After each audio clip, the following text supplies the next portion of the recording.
आजचा जो निषेध आहे ह्या दोन व्यक्तींच्या विरोधात सर्व हिंदू समाज हा एकत्र झालेला आहे।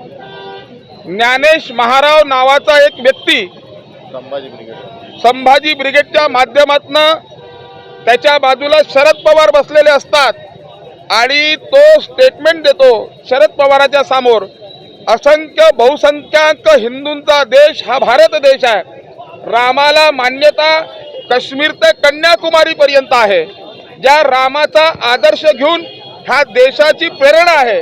परमपूजनीय बाबासाहेब आंबेडकरांनी जेव्हा संविधान लिहिलं त्यावेळेस त्यांनी सांगितलं होतं की मी ह्या देशात रामराज्याची कल्पना करतो आहे, रामराज्य झालं पाहिजे। अशा वेळेस ज्ञानेश महाराव नावाचा व्यक्ती हा आपल्या असंख्य कोटी हिंदूंच्या विरोधातल्या आराध्यांच्या विरोधामध्ये वाचाळ शब्द बोलतो, तो त्यांच्या चरित्रावर जातो। ज्ञानेश महारावची लायकी तरी आहे का? ज्ञानेश महारावची लायकी रामाबद्दल बोलायची नाही तर एखाद्या चांगल्या संताबद्दल बोलायची सुद्धा लायकी नाही आहे। ज्ञानेश महारावला हे माहीत नसेल, ज्या दिवशी तो मरेल त्याला समजेल की नाही समजेल, पण त्याला जो खांदे जे 4 लोक देतील आणि त्याच्या पाठीमागे जे 8 लोक राहतील, हे 12 लोकही श्रीराम जयराम जय जय राम म्हणतील, तेव्हाच त्याला मुक्ती सुद्धा मिळेल। ज्ञानेश महाराव सारखा व्यक्ती, वाचाळ व्यक्ती असं बोलतो आणि शरद पवार सारखी सुज्ञ व्यक्ती शरद पवार ती ऐकत असते। शरद पवार हे काही हिंदू नाही आहे, हे पण हिंदू विरोधी आहे, हे आतंकवाद्यांना समर्थन करणारे आहेत, जितुद्दीन आव्हाडांना समर्थन करणारे आहेत। शरद पवार एका ठिकाणी सांगतो मटण खाऊन मी मंदिरात जातो, हे त्याला शोभतंय का?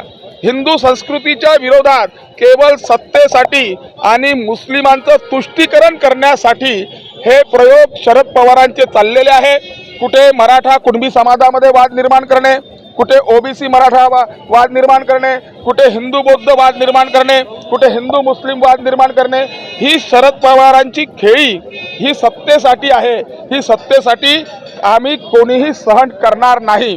दुसरं, आम्ही सर्व हिंदू आहे, आमच्या देवाबद्दल जर बोललं तर ज्ञानेश महारावाला आमची चेतावणी आहे की तुला खांदा देणारे लोक श्रीराम जयराम जय जयराम नाही म्हणतील, जे त्याला म्हणायचं असेल ते म्हणत जाईन, पण त्याला घाटावर पोचवायला आम्ही जागा सुद्धा देणार नाही, इतकी आमची हिंदूंची ताकद आहे। आणि हिंदूंवर त्यांनी यायचं नाही।